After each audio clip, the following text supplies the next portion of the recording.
Assalamualaikum warahmatullahi wabarakatuh. Apa kabarnya anak soleh-soleha? Alhamdulillah luar biasa. Tetap semangat. Yes, yes, yes. Allahu Akbar. Masya Allah, hari ini kita akan lanjutkan pelajaran tematik kita di halaman 112. Nah, kali ini kita akan mempelajari tentang sistem pernafasan pada manusia. Nah, sepanjang hari kita itu bernafas. Tanpa bernafas kita tidak akan bisa hidup. Nah, pernahkah kalian memperhatikan tubuh kalian pada saat bernafas? Apa yang terjadi pada tubuh kita? Nah, coba berdirilah di hadapan cermin. Kemudian kalian tarik nafas dalam-dalam dan hembuskan. Kemudian bagian tubuh manakah yang terasa bergerak? Kemudian setelah itu coba Bunda praktekkan ya. Nah, Bunda merasakan bagian tubuh yang bergerak Bunda adalah bagian perut. Ketika bernafas, bagian perut Bunda bergerak, dan ketika Bunda juga menghembuskan, bagian perut Bunda juga bergerak kembali ke keadaan normal. Nah, coba kalian praktikkan. Apakah kalian sama yang Bunda rasakan? Yang kedua, kalian tarik nafas kalian dalam-dalam sekuat-kuatnya, kemudian kalian hembuskan ke cermin. Kira-kira apa yang terjadi ya? Nah, kira-kira pada cermin apa yang terjadi? Timbullah uap udara.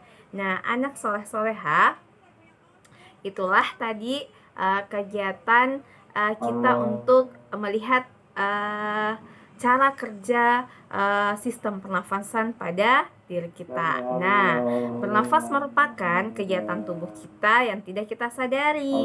Nah, kalian harus tahu bahwa kita dalam diri kita mempunyai organ pernafasan. Nah, pernafasan pada manusia dilakukan oleh organ pernafasan yang terdiri dari hidung, tenggorokan, dan paru-paru. Nah, silahkan kalian simak video Bunda ya tentang sistem pernafasan pada manusia.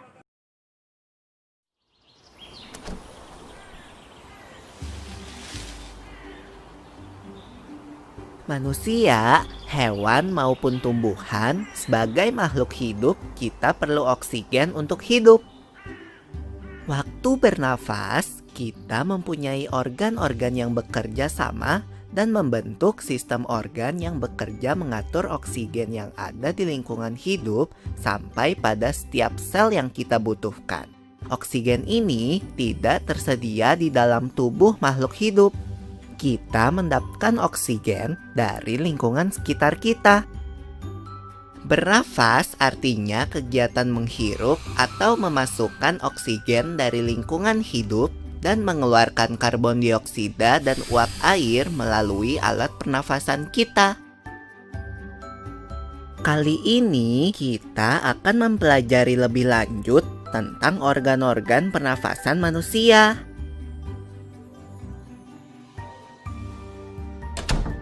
Lula, kamu tahu enggak kalau alat pernafasan kita terdiri atas hidung, pangkal tenggorok atau laring, batang tenggorok atau trakea, cabang batang tenggorok atau bronkus, dan paru-paru.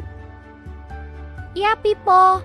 Melalui lubang hidung, udara mendapatkan jalan keluar dan masuk ke dalam tubuh kita. Tapi, selain itu, udara juga dapat keluar masuk melalui mulut loh. Namun, jika kita bernafas menggunakan hidung, akan lebih baik loh, Pipo. Karena terdapat lendir dan rambut-rambut halus. Rambut-rambut halus ini berfungsi untuk menyaring udara yang mengandung debu, kotoran, dan kuman penyakit. Benar sekali, Lula. Selaput lendir berfungsi untuk mengatur suhu udara yang akan masuk ke paru-paru dan mengatur kelembapan udara agar sesuai dengan kelembapan tubuh. Hidung juga jalur yang langsung terhubung dengan alat pernafasan berikutnya, yaitu tenggorokan. Tenggorokan merupakan alat pernafasan manusia yang kedua. Pada tenggorokan terdapat laring atau pangkal tenggorok dan batang tenggorok atau trakea. Pada bagian dalam dinding batang tenggorok terdapat selaput lendir dan rambut-rambut halus yang selalu bergetar yang berfungsi menghalangi benda-benda asing yang akan masuk ke paru-paru. Pernahkah kalian tersedak? Kamu pernah enggak, Lula? Pernah banget Pipo. Itu kenapa ya by the way? Tersedak merupakan gerak refleks untuk mengeluarkan kembali benda atau makanan yang masuk ke saluran pernafasan. Oh, aku tahu. Gerak refleks adalah gerak cepat dan otomatis yang menanggapi rangsangan dari luar organ kan? Iya, Lula.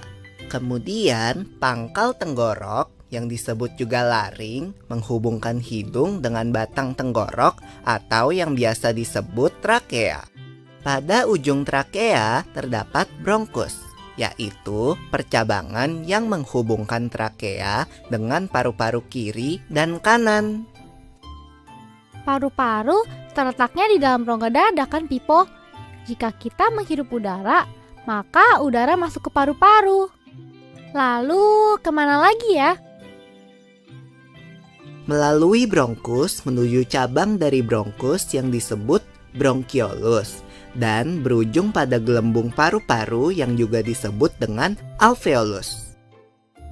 Pada alveolus ini kan yang terdapat pembuluh darah, di mana terjadi pertukaran gas oksigen dengan karbon dioksida.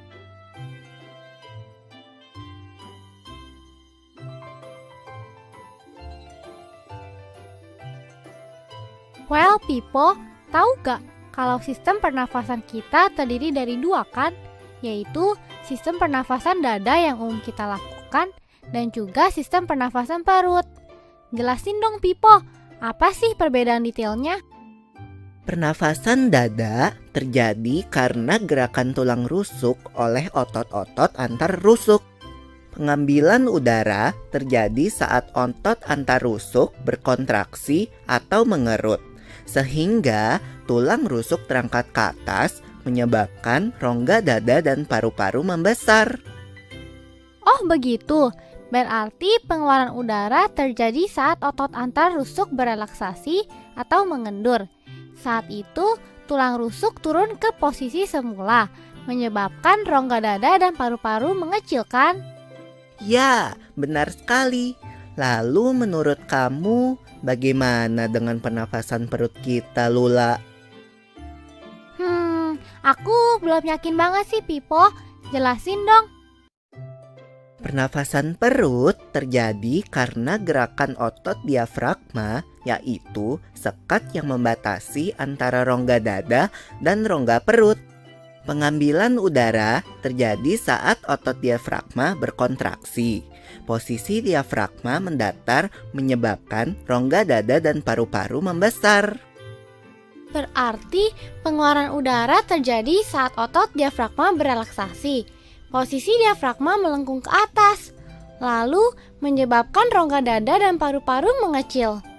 Nah, setelah kalian simak anak soleh-soleha, kalian sudah tahu kan cara kerja organ sistem pernafasan pada manusia. Silahkan kalian kerjakan, ayo berlatih, ada nomor 1 sampai 5, silahkan dijawab sesuai dengan pemahaman kalian. Kalaupun kalian kesulitan, silahkan baca bacaan yang ada di buku kalian. Setelah itu, kalian melangkah ke ayo menulis. Nah, di sini kalian akan melatih keterampilan kalian membuat kalimat tanya. Nah, membuat kalimat tanya dari mana? Dari bacaan yang ada di buku kalian. Silahkan kalian membuat 5 pertanyaan mengenai organ pernafasan manusia dengan menggunakan kata tanya. Setelah kalian membuat pertanyaan, silahkan tukarkan pertanyaan kalian dengan teman kalian dan kalian menjawab pertanyaan teman kalian dan pertanyaan kalian dijawab oleh teman kalian. Seperti yang kita lakukan kemarin ya. Nah, setelah itu kita akan belajar tentang frekuensi pernafasan pada manusia. Pernafasan pada manusia. Nah, di sini pada umumnya manusia itu bernafas antara 15 sampai 18 kali setiap menit. Nah, frekuensi pernafasan manusia itu dipengaruhi oleh beberapa faktor. Yang pertama adalah umur, yang kedua jenis kelamin, yang ketiga suhu tubuh, yang keempat kegiatan tubuh. Nah, ini adalah faktor-faktor yang mempengaruhi frekuensi pernafasan pada manusia. Umur. bayi dan balita memiliki frekuensi bernafas lebih banyak dibandingkan orang dewasa. Kenapa? Karena volume paru-parunya lebih kecil dan sel-sel tubuhnya sedang berkembang, sehingga membutuhkan banyak oksigen. Nah, orang tua pun seperti itu. Orang tua juga memiliki frekuensi nafas lebih banyak karena kontraksi otot-otot dada dan diafragmanya tidak sebaik saat dia muda, sehingga udara pernafasannya lebih sedikit. Nah, yang kedua adalah jenis kelamin. Frekuensi pernafasan pada wanita pada umumnya lebih banyak daripada laki-laki karena volume paru-paru pada wanita itu lebih kecil daripada laki-laki. Kemudian suhu tubuh. Ketika suhu tubuh orang tinggi, maka semakin cepat juga frekuensi pernafasannya. Hal ini sangat berhubungan dengan peningkatan proses metabolisme tubuh. Jadi ketika orang demam itu, suhu tubuhnya tinggi, nah itu frekuensi pernafasannya juga cepat ya. Oke, yang keempat adalah tentang kegiatan tubuh. Nah, ketika orang banyak beraktivitas atau seorang pekerja keras ya yang melakukan aktivitas banyak, itu frekuensi pernafasannya lebih banyak daripada orang yang lebih banyak santai, lebih banyak tidur. Karena orang yang banyak bekerja membutuhkan banyak energi. Nah, bagaimana untuk memproduksi energi yang banyak? Ya, otomatis dia membutuhkan oksigen lebih banyak. Nah, itulah tadi 4 faktor yang mempengaruhi frekuensi pernafasan tubuh kita. Baik, setelah itu silahkan buka bukunya di halaman 16. Nah, di situ ada ayo lakukan, itu menghitung frekuensi pernafasan kita. Nah, apa yang kita butuhkan? Penghitung waktu atau timer. Yang kedua, buku tulis dan alat tulis atau pulpen ya. Nah, timer yang boleh kalian gunakan, boleh pakai stopwatch yang ada di handphone, atau yang punya stopwatch bisa, atau punya jam yang digital boleh ya. Nah, silahkan kalian atur waktunya 1 menit, kemudian kalian hitung kalian hitung mulai dari 0 ya. Kemudian mulailah menghitung berapa kali kalian bernafas dalam keadaan diam ya, dalam keadaan santai. Nah, tulislah di buku kalian hasil pengamatannya. Kemudian kalian ulang lagi menghitung dari 0 selama 1 menit sambil kalian lari di tempat. Nah, kalian hitung juga berapa kali kalian bernafas selama 1 menit. Nah, setelah kalian lakukan, tulislah hasil pengamatan kalian di buku kalian dan jawab 5 pertanyaan yang ada di bawah ya. Yang pertama, apakah hasil pengukurannya berbeda? Kemudian, manakah frekuensi pernafasan yang lebih besar? Kemudian, mengapa hal tersebut bisa terjadi?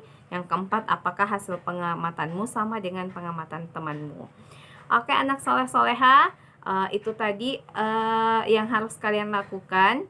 Nah, kemudian masuk di Ayo Belajar di halaman 17. Nah, penjelasan tentang tangga nada. Silahkan kalian simak video Bunda penjelasan tentang tangga nada. Urut nada yang disusun secara berjenjang. Tangga nada diatonis adalah rangkaian 7 nada dalam 1 oktav yang memiliki susunan tinggi nada yang teratur.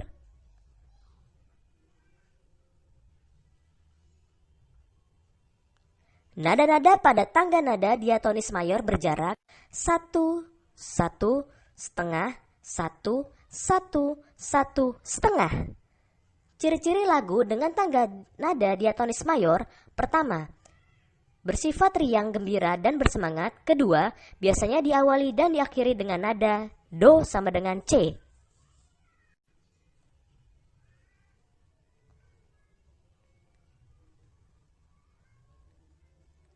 Contoh lagu bertangga nada diatonis mayor: Hari Merdeka, Garuda Pancasila, Maju Tak Gentar, Indonesia Raya. Ayo nyanyikan salah satu lagu tersebut.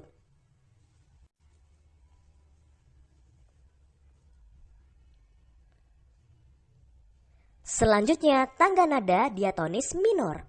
Ingat kembali tentang tangga nada diatonis, yaitu rangkaian 7 nada dalam 1 oktav yang memiliki susunan tinggi nada yang teratur. Selain tangga nada diatonis mayor, Ada pula tangga nada diatonis minor. Nada-nada pada tangga nada diatonis minor berjarak 1,5, 1, 1, 1,5, 1, 1. Ciri-ciri lagu dengan tangga nada diatonis minor: pertama, bersifat sedih dan syahdu atau sendu. Kedua, biasanya diawali dan diakhiri dengan nada la sama dengan A.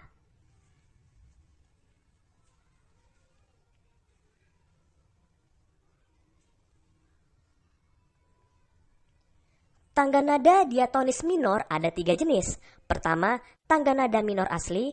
Kedua, tangga nada minor harmonis. Dan ketiga, tangga nada minor melodis.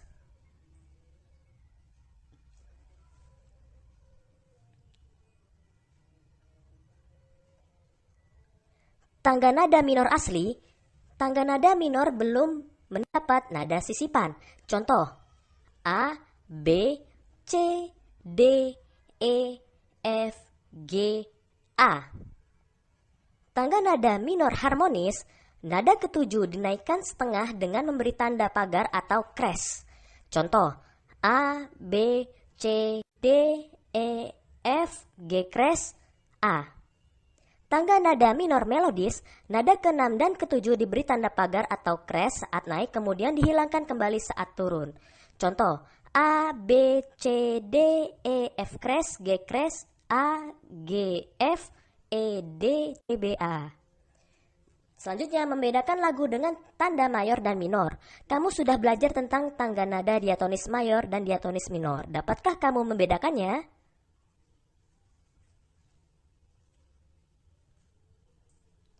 Berikut cara membedakan lagu dengan tanda mayor dan minor.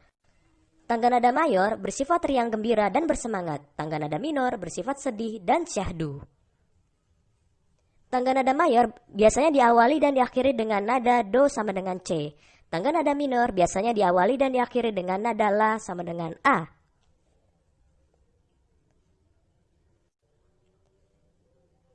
Tangga nada mayor contoh lagu Hari Merdeka, Garuda Pancasila, dan Maju Tak Gentar. Tangga nada minor contoh lagu Syukur, Himne Guru, dan Gugur Bunga. Nah, setelah kalian simak penjelasan tentang tangga nada, ya Bunda harap kalian sudah paham. Silahkan kalian isi ayo berlatih ya. Nah, di situ ada bagan atau skema yang kalian harus lengkapi. Tangga nada itu apa? Tangga nada diatonis itu apa? Dan seterusnya. Silahkan kalian isi ya, Nak. Nah, itulah tugas kalian hari ini. Semoga kalian semuanya paham pelajaran kita hari ini dan kalian merasa mudah. Dan silahkan kumpulkan tugasnya, lebih disiplin lagi ya. Nah, alhamdulillah kemarin anak-anak hebatnya Bunda sudah banyak yang disiplin. Tinggal sedikit lagi yang masih harus digenjot semangatnya. Yang lain alhamdulillah sudah semakin disiplin. Terima kasih anak soleh-soleha. Sampai jumpa di pertemuan berikutnya. Assalamualaikum warahmatullahi wabarakatuh.